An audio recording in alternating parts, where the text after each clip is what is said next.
What you see here on screen is probably one of the most expensive public toilets in the world. And no, don't worry, we haven't gone crazy. We haven't decided to make a video about public toilets. You'll soon understand why we're telling you this.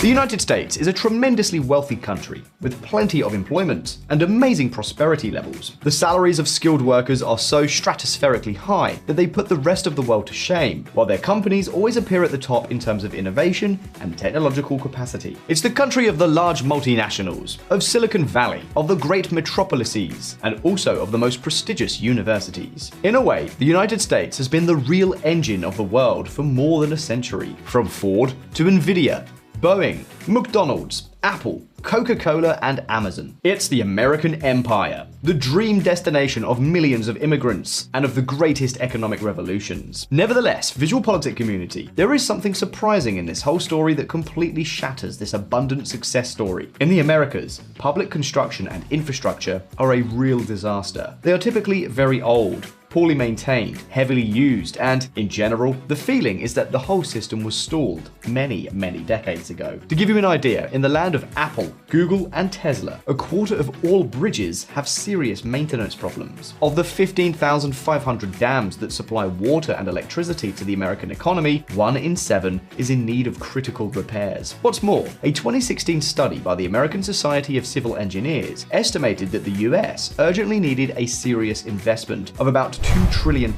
just to bring existing infrastructure up to speed. Today, almost 8 years later, that figure is likely to be much higher.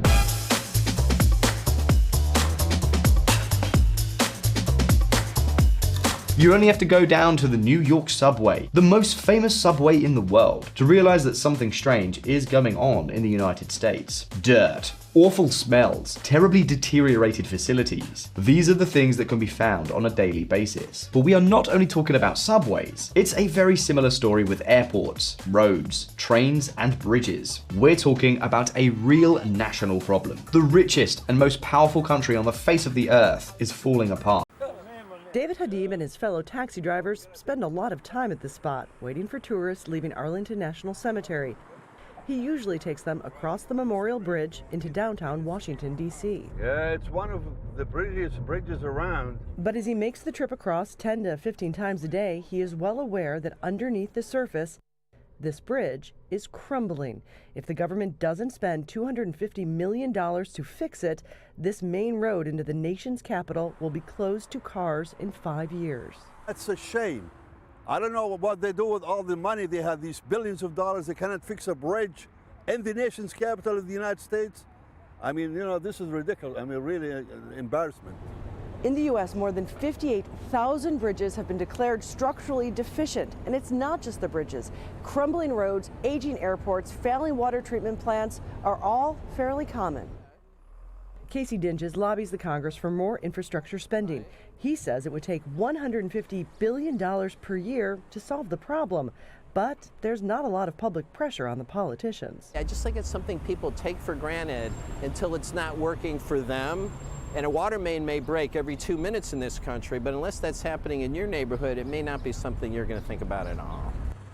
The U.S. Congress just agreed to spend $305 billion on infrastructure, but that won't fix all the problems, and they are unlikely to spend any more.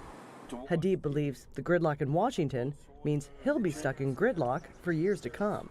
The easy traffic, far as I know, it's the worst traffic in the country. So for now, he'll continue to drive on these bridges and roads, I don't know about bad roads. even if he doesn't believe many of them are safe. Patty Culhane, Al Jazeera, Washington.